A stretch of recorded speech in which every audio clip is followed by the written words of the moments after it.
Hello students, कैसे हो सारे सर। आज की वीडियो में बहुत बड़ा बच्चों का डाउट आ रहा था मेरे पास, भैया हम कौन सी पुस्तक खरीदें। अब मार्केट में देखो आपके पास बेटा तीन पुस्तक मेजरली अवेलेबल है, जिसमें हम बात करें सबसे पहले आपके पास है प्रीति अरोरा की बुक अवेलेबल है। Next we have Sumita Arora की बुक अवेलेबल है। एंड देन वी हैव इसके बाद आपकी आती है NCERT। और नेक्स्ट बुक अब आगे आपको मेरी बुक देखने को मिल सकती है। अब सबसे बड़ा बच्चों का डाउट ये होता है, भैया हम इन तीन में से कौन सी किताब, ऑल्दो ये किताबें आपकी ये तो सेम ही है, तो मैं इसमें जो मेजर डिस्कशन होने वाला है वो हमारा इन दो किताब के बीच में होगा। इसको शुरू करने से पहले मैं आपको बता देना चाहता हूँ कि अगर आप लोगों ने अभी तक कंप्यूटर साइंस पढ़ना शुरू नहीं करा है और आप बहुत ज़्यादा स्ट्रगल कर रहे हो कंप्यूटर साइंस में, तो on the occasion of my birthday मैं आप लोगों के लिए एक बैच लॉन्च करने वाला हूँ, जो कि आपका जिसका वीडियो जो है बैच का 24 जुलाई को आपको इस चैनल के ऊपर मिल जाएगा, जिसमें कि हम प्रॉपर एक 3.5 महीने का एक न्यू बैच लॉन्च कर रहा हूँ, जिसमें आपको बिल्कुल अगर 11th में कुछ भी नहीं आता है तब भी हम बिल्कुल बेसिक से पढ़ना शुरू करेंगे और हम एक टारगेट लेके चलेंगे कि यार 90 प्लस 95 प्लस सब बच्चे इजीली स्कोर कर पाएँ। अब बाकी डिपेंड भी करेगा कि आप मेरे साथ में कितनी मेहनत करना चाहते हैं। और अगर आपको कंप्यूटर साइंस के लेक्चर्स देखने हैं तो आप इस चैनल फ्रीली अवेलेबल हैं। हम चैप्टर नंबर 1 से लेकर 8 तक कवर कर चुके हैं, स्टैक्स कवर हो चुका है, अब हम एसक्यूएल करेंगे और कंप्यूटर नेटवर्क करने वाले हैं। और साथ में अगर आप लोग कंप्यूटर साइंस के हैंड रिटन आपको नोट्स चाहिए हैं तो मेक श्योर आप इस चैनल को चेकआउट, आप डिस्क्रिप्शन बॉक्स चेकआउट कर सकते हैं, वहाँ पर आपको हम पूरे सिलेबस के हैंड रिटन नोट्स अवेलेबल हैं, तो आप ले सकते हैं। अब बात करते हैं, हम कंपैरिजन करते हैं। तो कंपैरिजन करने के लिए मैंने कुछ पैरामीटर्स निकाले हुए हैं, जिन पैरामीटर से मैं इन दोनों बुक्स को कंपेयर करूंगा। दैट इज, सबसे पहला पैरामीटर है सिलेबस, क्योंकि देखो अगर हमारी पुस्तक जो है वो सिलेबस के अकॉर्डिंग ही नहीं है तो पुस्तक को खरीदने का और उस पर पैसा इन्वेस्ट करने का कोई भी मतलब मेरे हिसाब से नहीं बनता है, क्योंकि आपको फिर सिलेबस में कुछ अगर टॉपिक्स मिस होंगे तो आपको दूसरी किताब ज़रूर खरीदनी पड़ सकती है।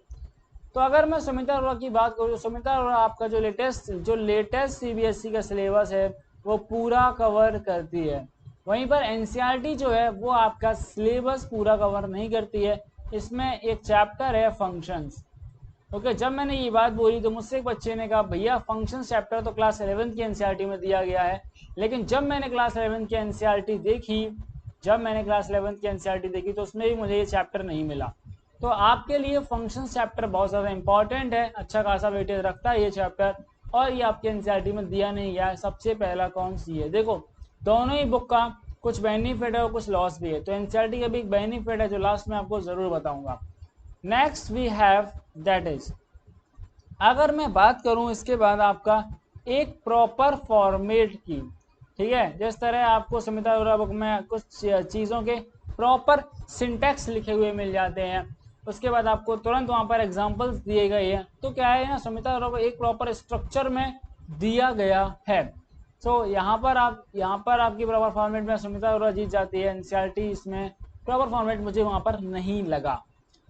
That is, next we have number third, that is we have number of questions की अगर हम बात करते हैं, नंबर ऑफ क्वेश्चंस किस बुक में कैसे हैं और किस बेसिस पर मैं बात करने वाला हूँ। That is we have number of questions में हम दो बेसिस पर बात करेंगे। सबसे पहले जो है कंसेप्चुअल क्वेश्चंस, यानी कि टॉपिक वाइज कितने क्वेश्चंस किस बुक में दिए गए हैं। तो अगर मैं बात करूं तो सुमिता अरोरा के अंदर आपको ज़्यादा कंसेप्चुअल क्वेश्चंस मिल जाएंगे रेदर देन योर एनसीईआरटी की बुक। एनसीईआरटी में क्वेश्चंस आपके कम दे रखे हैं। अब देखो प्रीवियस ईयर जो होता है किसी भी पेपर की एकदम जान कही जान, जो जिसको हम बोलते हैं ना, पेपर अगर आप क्रैक करना है तो उसके प्रीवियस ईयर आप देख लो।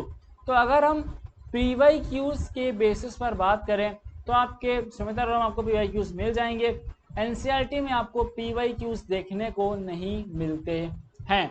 अगर तो यहाँ पर अभी तक आप देख सकते हो कि 1 साइड जो है सुमिता अरोरा का विन हो रहा है। एंड नेक्स्ट पैरामीटर है that is the language that has been used in the book. तो मुझे जो लगता है दैट इज सुमिता अरोरा के अंदर थोड़ी सी आपकी इजी लैंग्वेज का यहाँ पर इस्तेमाल करा गया, एनसीईआरटी में ऐसा नहीं है।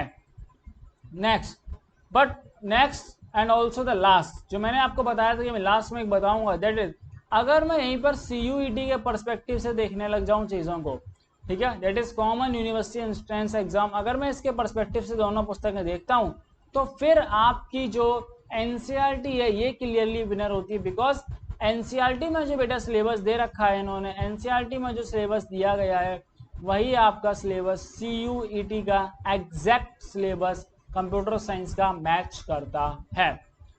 तो देखो ये है डिफरेंस दोनों के बीच में, एनसीईआरटी और आपकी सुमिता अरोड़ा के बीच में। ऑल तो मैं आपको यही बताना चाहूँगा कि अगर आप चाहें तो अगर आप मेरे लेक्चर्स अच्छे से वॉच करते हो और साथ में आप हैंडरिटन नोट्स खुद से बना लेते हो, या अगर नहीं बनाना चाहते हो ले सकते हो, तो आपके बहुत सारे कंसेप्ट आपको बुक लेने की ज़रूरत नहीं पड़ेगी। अगर आप सही से पढ़ोगे आपके कंसेप्ट हो जाएंगे, बस आपको थोड़ा क्वेश्चन प्रैक्टिस पर ध्यान रखना है। ओके ठीक है, तो क्वेश्चंस का आप जुगाड़ कर सकते हो, फोटोकॉपी करा सकते हो किसी फ्रेंड की बुक से, ठीक है, तो इस तरह हम जुगाड़ भी कर सकते हैं। साथ में इस चैनल पर न्यू बैच लॉन्च करने वाला हूं जैसा कि मैंने आपको बताया, तो मेक श्योर कि आप इस चैनल को सब्सक्राइब जरूर करें। और अभी आपकी रिस्पॉन्सिबिलिटी है कि चैनल अपने फ्रेंड्स तक आपको शेयर ज़रूर करना है। एंड ऑल्सो हम बोर्ड एग्जाम का जो सिलेबस है उसमें से हम चैप्टर 1 टू चैप्टर 8 जो है दैट इज हमारी पाइथन ख़त्म हो चुकी है। अब हम शुरू करने वाले कल से हम अपने एसक्यूएल स्टार्ट करेंगे, एसक्यूएल के बाद हम कंप्यूटर नेटवर्क स्टार्ट करेंगे। तो आई थॉट कि आपका जो सिलेबस है वो अगस्त में ख़त्म हो जाएगा इस चैनल के ऊपर कंप्यूटर साइंस का। ओके अब हम क्या करेंगे, अब आपसे एक रिक्वेस्ट ये रही कि इसके बाद मैं हो सकता है कि आपकी सीयूटी के लिए लेक्चर्स लेके आऊँ, तो उसके लिए मैं चाहता हूँ कि आप लोग इस चैनल को सपोर्ट करें ताकि मैं जो मेहनत कर रहा हूँ वो और बच्चों तक पहुँच सके। क्योंकि बच्चे बहुत सारे वीडियोस देखते हैं लेकिन सब्सक्राइब बहुत कम बच्चे कर रहे हैं। तो आपसे उम्मीद करूंगा कि आप चैनल को सपोर्ट बनाए रखेंगे। आप लोगों ने इतना यहाँ तक सपोर्ट किया है तो थोड़ा सपोर्ट और अच्छे से बनाए रखिए ताकि हम बहुत सारे बच्चों तक पहुँच सकें।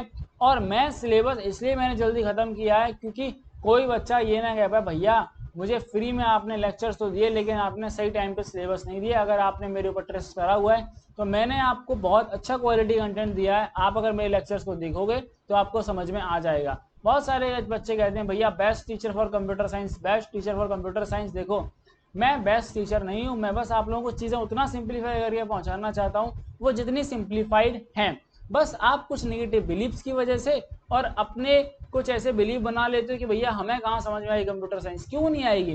तुम्हें बोलना आता है, समझना आता है, सुनना आता है, हाँ आता है, तो कंप्यूटर साइंस भी समझ में आएगी। ये भी एक सब्जेक्ट है, बस कुछ लॉजिक जो है लॉजिक को बिल्ड करना सीख जाओ। ये सब्जेक्ट थोड़ा लॉजिकल बिल्डिंग सब्जेक्ट है, ये बात ध्यान रखो। और एक बात ये और समझ लो कि ये जो सब्जेक्ट है ये आपको चैप्टर वाइज सारे लाइन से पढ़ने होते हैं, चैप्टर 1, चैप्टर 2, चैप्टर 3 और चैप्टर 4।